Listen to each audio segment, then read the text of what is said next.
representative for Senate District 7. What trait do I think is important for a senator to possess? As a senator, you are tasked with one of the responsibilities, and one of the most important duties is the budget and overseeing all the government agencies that exist and ensuring that the money is going to them and making sure that they're spending money properly.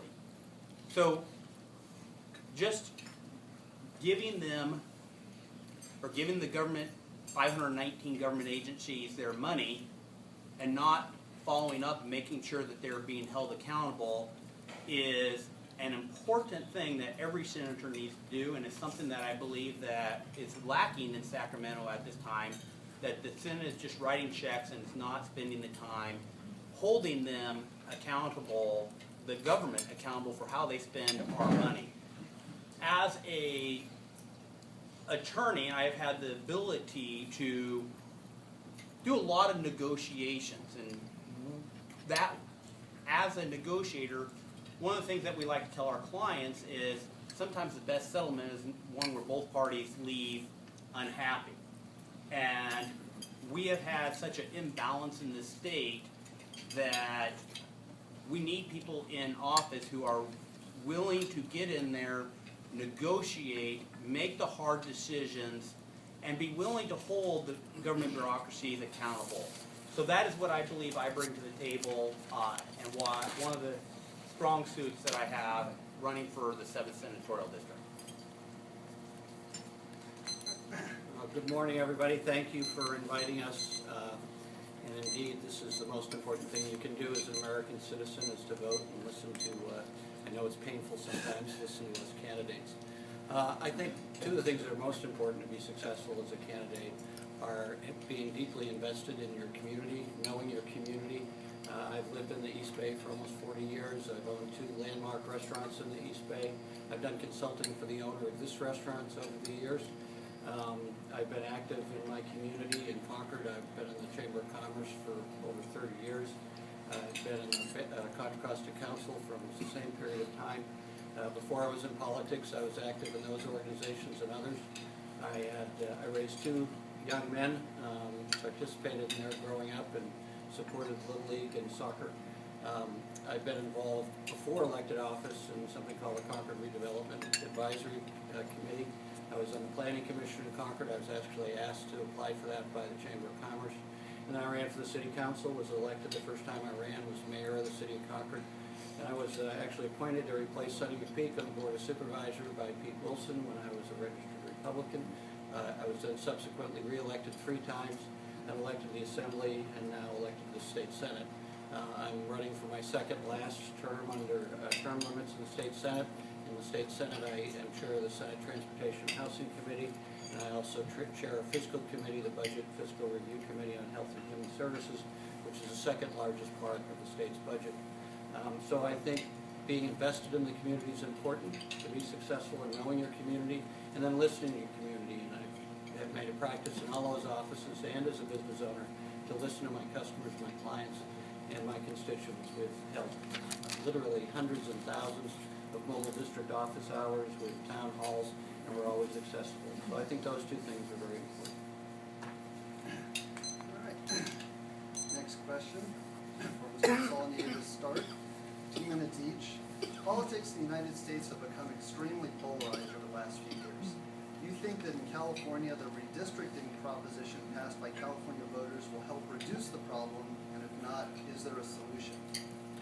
I think redistricting reform is a good thing. I've always said there are 3 things that elected officials should not be in charge of. One of them is redistricting. We have an inherent conflict of interest. The other 2 things are campaign finance laws, which we clearly have to change in this country. Money has way too much influence in politics in this country, and I support public financing. And the last thing is our own compensation. We have a separate compensation commission, which has cut our compensation between 20 and 25% since I've been in the legislature, which is appropriate. They do it, they're separate from the legislature.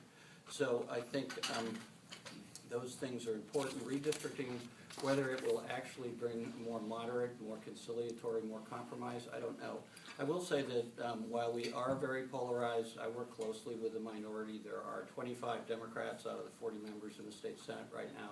There are 15 Republicans. My biggest pieces of legislation last year in this session were bipartisan. One was multi-year budgeting. It actually requires performance standards of all departments in the state. I agree with my opponent that we do need to have more performance standards. I've been a leader in trying to do performance-based budgeting in the state of California, and the two-year multiple-year budgeting that Governor Brown signed last year was an important one in that, and it had unanimous votes in both houses, and the Senate minority leader was a co-author of that bill.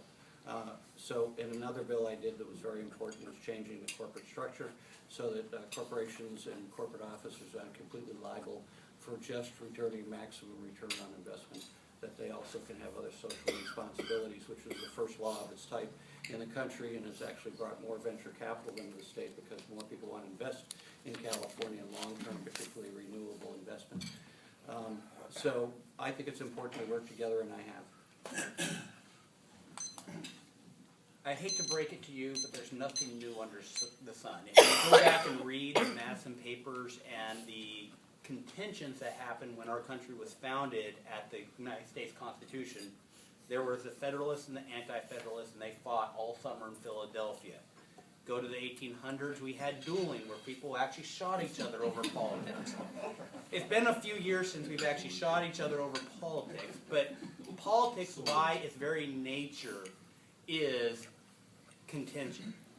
And it is very important to work together. So to answer the question that was asked, is the Redistricting Commission a good deal?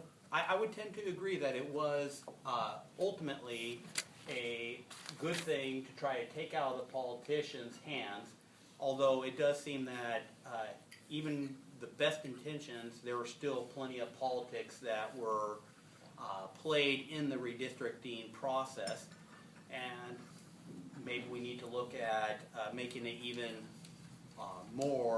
less partisan, because how the lines get drawn are very important. There are some, I think the 7th Senatorial is an example of how this system worked, because it actually created a district that really has a good community interest, whereas the old 7th was a really, what I felt was a very unbalanced district. We all knew about a couple years ago, this real gerrymandered congressional race, and we seem to have a whole lot less of them this year than we did before.